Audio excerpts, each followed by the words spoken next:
स्वागत है आपका द न्यूज पर। मैं हूं आपके साथ शेरिन। 2024 के लोकसभा चुनावों से पहले जहां एक तरफ विपक्षी पार्टियां कर रही हैं एकता का ऐलान, तो वहीं दूसरी तरफ बिहार में अब सियासी उठापटक की चर्चाएं जो हैं वो तेज हो गई हैं और इसी बीच जेडीयू और आरजेडी के नेता एक दूसरे के ऊपर साध रहे हैं निशाना, वो भी आईएएस अधिकारी के को लेकर। दरअसल आपके लिए बता दें कि जहां एक तरफ बिहार में ये सियासी उठापटक लगातार सामने आ रही है, जिस तरीके से के यानी कि के पाठक आईएएस अधिकारी को लेकर दोनों पार्टियां एक दूसरे के ऊपर निशाना साध रही हैं, तो वहीं दूसरी तरफ आरजेडी नेता आज मुख्यमंत्री नीतीश कुमार को लेकर भी हमला बोल रहे हैं और ये कह रहे हैं कि नीतीश कुमार तो आए दिन ही पाला बदलते हैं। कहीं बीजेपी के द्वारा कही गई बातें जो है वो अब बिहार की राजनीति में सत्यापित साबित होती हुई नजर आ रही हैं। तो क्या बिहार में लगने वाला है ग्रहण इस महागठबंधन पर, जिसको लेकर नीतीश कुमार और लालू यादव ने दिया था अपना काफी बड़ा बयान और कहा था कि महागठबंधन को तोड़ने की कोशिश तो जरूर की जा रही है, पर महागठबंधन जो है वो 2024 से और 25 से भी आगे चलेगा। पर आज खुद की पार्टी के नेता और मंत्री जो हैं वो एक दूसरे के ऊपर निशाना साध रहे हैं आईएएस के पाठक को लेकर। आपके लिए बता दें कि आईएएस के पाठक के प्रेशर से बिहार सरकार में जो है वो काफी ज्यादा उबाल आ चुका है। आरजेडी नेता कह रहे हैं कि तुरंत हटाएं आईएएस के पाठक को, जिसकी नियुक्ति अभी 1 महीने पहले ही नीतीश कुमार ने खुद की थी और जिस तरीके से बदलाव जो है वो आईएएस के पाठक के द्वारा लाए गए। उन्होंने विभागों को लेकर कह दिया कि यहाँ पर जींस की पैंट पहनकर कोई नहीं आ सकता, तो वहीं दूसरी तरफ डोमिसाइल की नीति को भी हटा दिया गया, जिसको लेकर बिहार की जनता जो है वो सड़कों पर भी हमें कुछ दिन पहले दिखाई दी। और आज इसी मामले को लेकर बिहार की जनता यानी कि महागठबंधन में जो है वो तकरार शुरू हो गई है और मुख्यमंत्री नीतीश कुमार ने करीब 1 महीने पहले वरिष्ठ आईएएस अधिकारी के पाठक को शिक्षा विभाग का अतिरिक्त मुख्य सचिव नियुक्त किया था और शिक्षा विभाग में अतिरिक्त मुख्य सचिव के पदभार संभालने के साथ ही के पाठक ने बिहार की बदहाल शिक्षा प्रणाली को दुरुस्त करने के लिए सबसे पहले शिक्षक भर्ती नियमावली में बदलाव करते हुए डोमिसाइल नीति के प्रावधान को कैबिनेट के फैसले के जरिए समाप्त करवाया और शिक्षा विभाग के अधिकारियों को जींस टी शर्ट पहनकर ऑफिस आने पर बैन लगा दिया। अब माना यह जा रहा है कि के पाठक के इस फैसले से आरजेडी कोटे के जो नेता हैं वो लगातार नाराज हैं और अब वो नीतीश कुमार के ऊपर निशाना साध रहे हैं। जी हाँ, शिक्षा मंत्री प्रोफेसर चंद्रशेखर नाखुश हैं और उन्होंने के पाठक के रवैये से नाराज होकर जो है वो निजी सचिव कृष्ण नंदन यादव को 4 जुलाई को मंत्री जी की ओर से एक शिकायत पत्र जो है वो भी लिखा था, पर आज उस पर भी अमल जो है वो नहीं किया गया। जिसके बाद अब आरजेडी और जेडीयू जो है वो एक दूसरे के ऊपर हमला करती हुई नजर आ रही हैं और इस पूरी कड़ी में जो है लालू यादव ने भी फोन कर नीतीश कुमार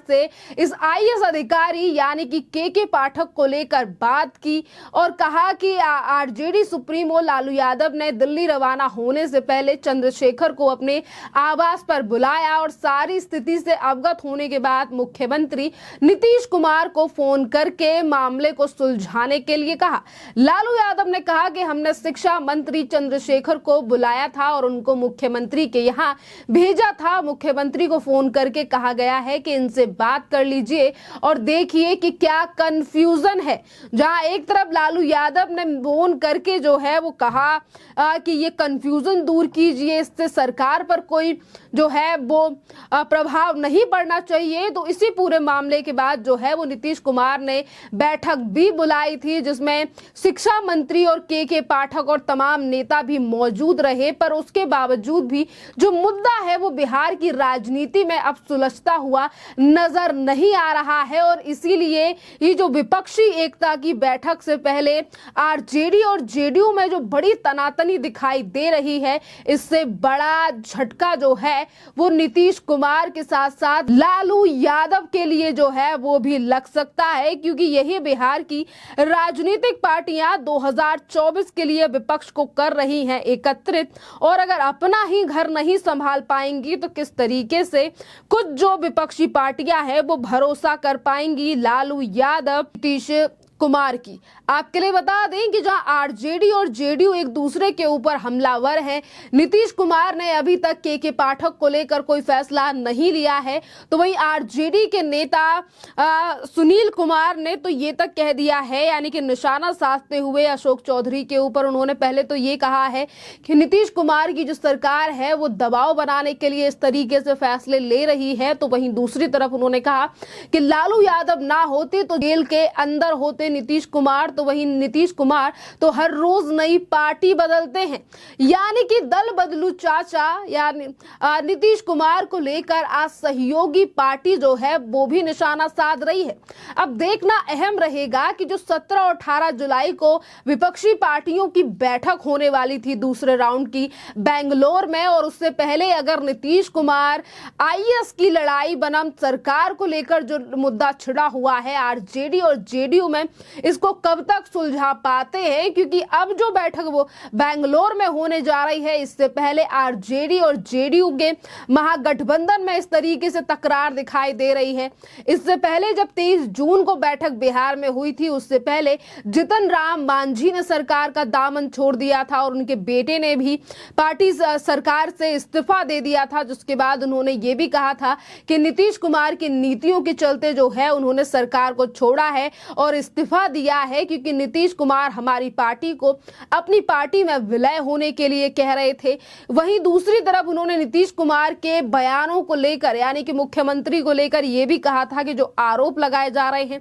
उसके खिलाफ हम याचिका भी दाखिल कर सकते हैं। तो वहीं दूसरी तरफ दूसरे चरण की बैठक से पहले फिर एक बार आरजेडी और जेडीयू में जिस तरीके से अब जो फूट दिखाई दे रही है, एक दूसरे के ऊपर हमला किया जा रहा है, ये दर्शा रहा है कि कहीं बीजेपी की वो भविष्यवाणी अब सच होने की कगार पे तो नहीं है। जो महाराष्ट्र में बड़ा खेला होने के बाद बीजेपी के कुछ नेताओं ने कहा था कि अब अगला नंबर जो है वो बिहार का है, क्योंकि बिहार की राजनीति में सब कुछ ठीक नहीं चल रहा है। पहले मुख्यमंत्री की गद्दी को लेकर तकरार थी, तब पार्टियों ने एक दूसरे के ऊपर निशाना साधा, और अब आईएएस के मुद्दे को लेकर दोनों पार्टियां एक दूसरे के निजी मुद्दों को भी उठा रही हैं और मुख्यमंत्री को भी लगातार निशाने पर लिया जा रहा है। देखना अहम रहेगा कि लालू यादव और नीतीश कुमार किस तरीके से इस सिचुएशन को हैंडल करेंगे और क्या कहना होगा इस पर तमाम उन राजनीतिक विपक्षी पार्टियों का